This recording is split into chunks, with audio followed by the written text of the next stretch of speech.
यांच्या जोड पालवान आयोजित या भात लावणी आणि त्याचे प्रात्यक्षिक दाखोवपा खातीर हांगा सगळे उपस्थित आसात।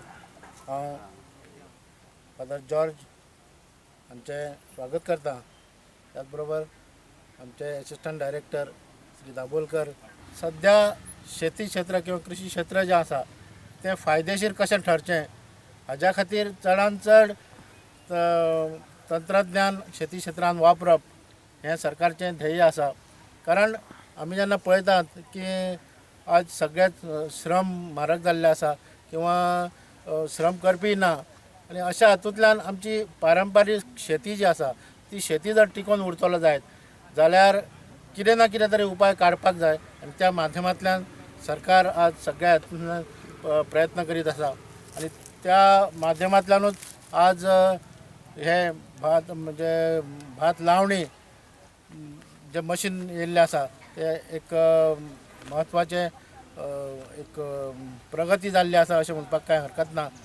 तेन्ना आमी एक केलें की तांत्रीक हांगासर जास्तीत जास्त लोकांक म्हायती दिवपाची। अशा वेळाचेर हांवें आमचे सभापती साहेबाक सांगलें की अशें एक प्रोग्राम आमी करुया। तर तेंच्यांनी पयलें तुमी एक ट्रान्सप्लांटर हांगासर पळयात, जेणे करून हे लोकांक आमच्या हांगासर माझ्या गांवांत शेती खूब आसात पण लोक उपलब्ध नासल्या कारणान म्हणजे कामेऱ्या जावं म्हणजे जी शेतान काम करपी लोक उपलब्ध जायना वेळाचेर। अशा वेळाचेर आमी हांगासर सद्या ट्रान्सप्लांटर जाता जाल्यार पयलीं ट्रान्सप्लांटराचेर प्रात्यक्षीक घे अशें म्हणून सांगल्या नंतर त्यांच्या प्रयत्नान आमी हांगासर ट्रान्सप्लांटर हाडलेलो आसा।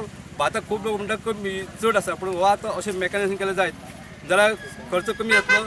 आमचे कडेन पावर टिलर आसा ताका सबसिडी मेळटा, बियाणांक सबसिडी मेळटात। आतां हो ट्रान्सप्लांटर येयल्लो आहा, प्रात्यक्षीक तुमच्यांनी पळोवपाक जाता। ट्रान्सप्लांटर हो तुमचे आतां लायल्या नंतर तुमचे भात कशें जाता तुमी पळोवपाक जातलें आनी त्या नंतर तुमकां ट्रान्सप्लांटर कोण इच्छा आसा पर्सनली व्यक्ती घेवपाक जाता किंवा ग्रुपान घेवपाक जाता ताका 75% सबसिडी आसा। त्या भायर सरकारान कंबायन हार्वेस्टर दवरले आसा कापणी करपाचे, ते एका 75% सबसिडी आसा ते ऑलरेडी हांगासर उपलब्ध केल्ले आसा। अशा वेळाचेर आनी त्या शिवाय सपोर्ट प्रायस मेळटा आनी जवळ जवळ आतां फक्त खर्च जो आसा तो 25-30% खर्च जातलो, कित्याक आतां भाताची चड लागवड करपाक जाय।